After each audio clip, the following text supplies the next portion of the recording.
Hello, dear viewers, and welcome back to the channel, where we meticulously examine the intricate tapestry of the British royal family, focusing today on the relentless dedication displayed by one of its most steadfast members, Princess Anne.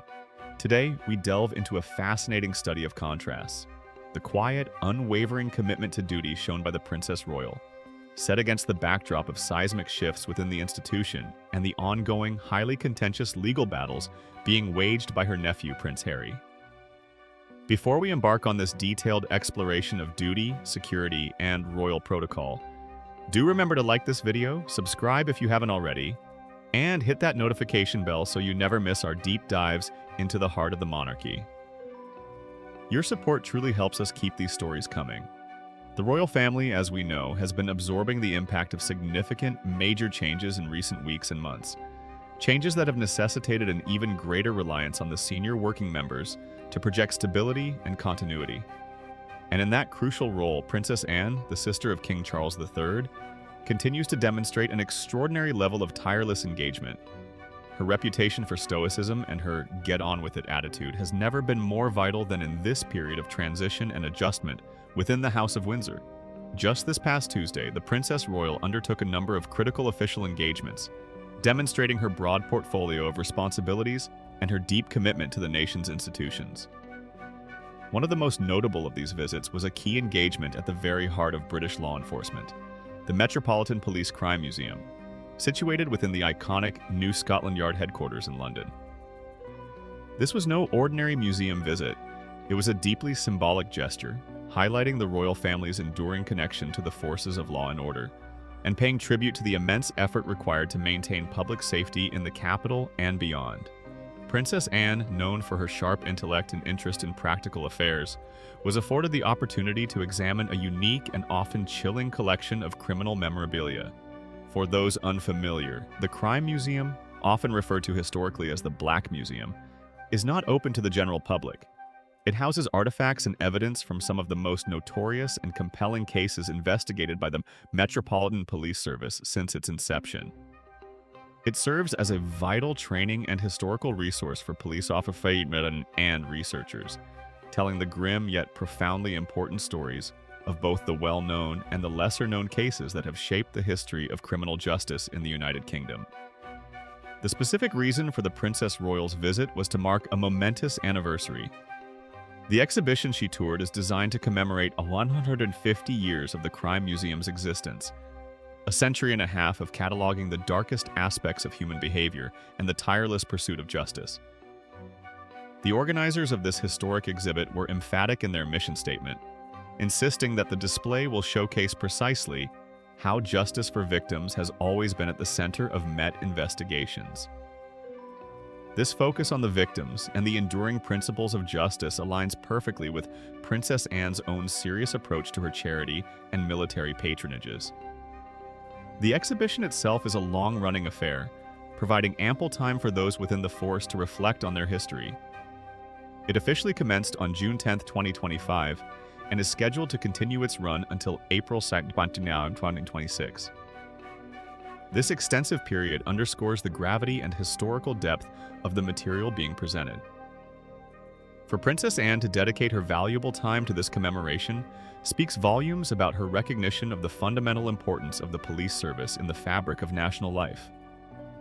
However, Princess Anne's dedicated engagement, a picture of traditional royal duty, took place against an inescapable backdrop of modern royal controversy and legal wrangling. Her visit to the guardians of the law arrived shortly after her nephew, Prince Harry, the Duke of Sussex, reignited his contentious legal battle for taxpayer-funded police protection whenever he and his family are on UK soil. This ongoing legal saga represents one of the most significant challenges to the established security protocols for non-working royals. The Duke of Sussex has consistently argued that the decision to strip him of automatic, high-level, government-provided security after he stepped back from senior royal duties in 2020 was flawed and based on an improper assessment of the genuine threat level he and his family face. The most recent iteration of this legal campaign was triggered following a specific, relatively recent journey the Duke made to the United Kingdom. After his September visit, Prince Harry formally revived his case, escalating his demands through official channels. He asserts that the current arrangements, which leave him reliant on private security without the necessary jurisdictional powers or intelligence access afforded to the Metropolitan Police, are simply inadequate to protect him and his loved ones from credible threats. Prince Harry's actions in the wake of that September trip were decisive.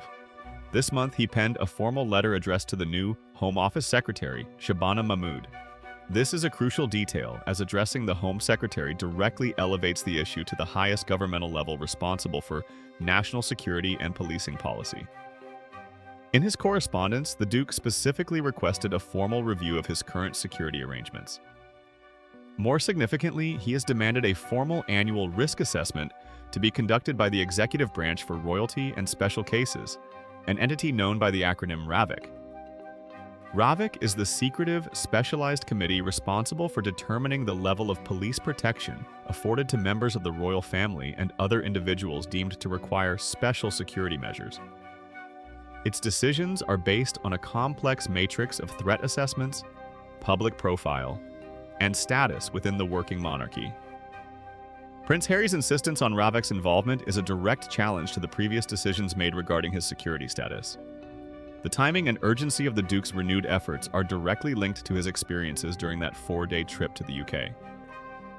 This visit was conducted for the noble purpose of attending various charity events and following up with his established patronages, activities that inherently place him in the public eye and necessitate a degree of movement and visibility.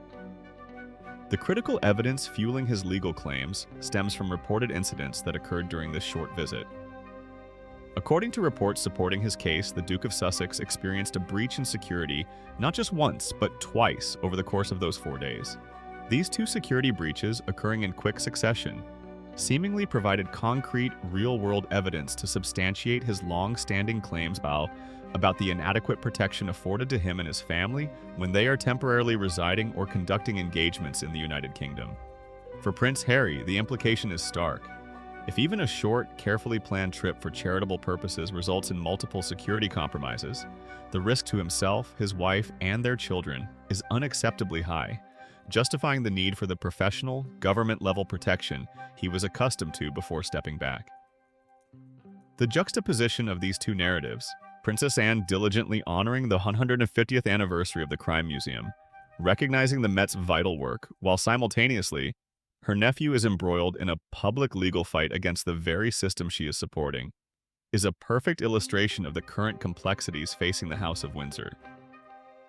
Princess Anne's commitment to her engagements, especially one recognizing the necessity of justice and the work of the police, reinforces her image as the ultimate royal professional, quietly upholding the dignity of the crown amidst internal and external pressures.